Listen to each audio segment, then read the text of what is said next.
Just as a small tangent, your master's thesis is also fascinating. Maybe we could talk about it for just a little bit. It's titled Influence of a Star's Evolution on Its Planetary System. So this interplay between a star and a planet, is there something interesting you could say about what you've learned about this journey that a star takes and the planets around it? Well, when I was younger and I was told what would happen ultimately to the Earth as the sun expands towards a red giant, and Mercury would just like fall in, and then Venus fall in, and the sun doesn't care, and it just seemed so. I felt so small. I felt like the Earth and everything on it. It's just the universe doesn't care. Even our sun doesn't care. And I think I felt like our sun should feel some sort of responsibility for its planets. You know. Yeah. And it just felt like such a violent and neglectful parent. Yeah, it's like a parent eating its own children. It's horrible. It's just a horrible notion. But it made me think, what if there's some sort of generation? And so at the time when I was doing my master's, there was a notion of the white dwarf cemetery, which is this idea that when stars become white dwarfs, that death is so horrible that planets, potentially habitable planets that could have been habitable before, they're now gone. There's no chance for life.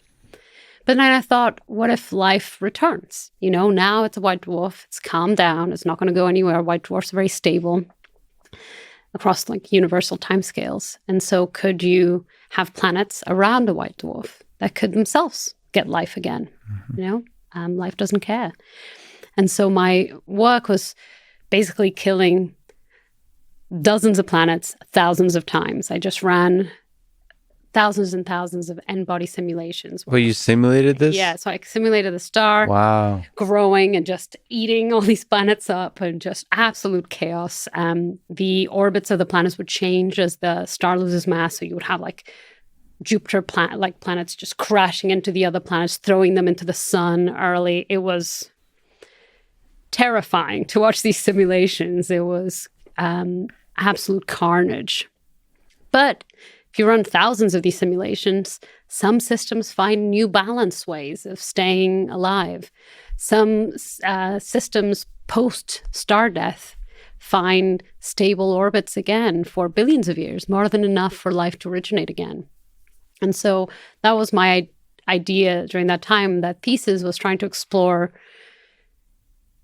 this notion of life coming back, and this idea of the universe doesn't care if you're here or not, and it will go about its business. Andromeda will crash into us and doesn't care. No one cares if you're alive in the universe. And so letting go of that preciousness of life, I found very useful at that stage of my career. And instead, I just thought, what if life is inevitable? It doesn't matter that it came by 4 billion years ago. It can start again 4 billion years later. And maybe that is nice. Maybe that's where hope lies, the phoenix rising everywhere. Planets being destroyed and created, and we're here now. And others will be more or less here-ish, billions of years later. So accepting the cycle of death and life, and yeah. And not taking it personally. Not taking it personally. The sun doesn't owe us anything. It's not a bad parent. It's not a parent at all. Yeah. I was looking at the work of Fridman Dyson and seeing how this universe eventually will just be a bunch of supermassive black holes before they also evaporate. And a bunch of tiny black holes too.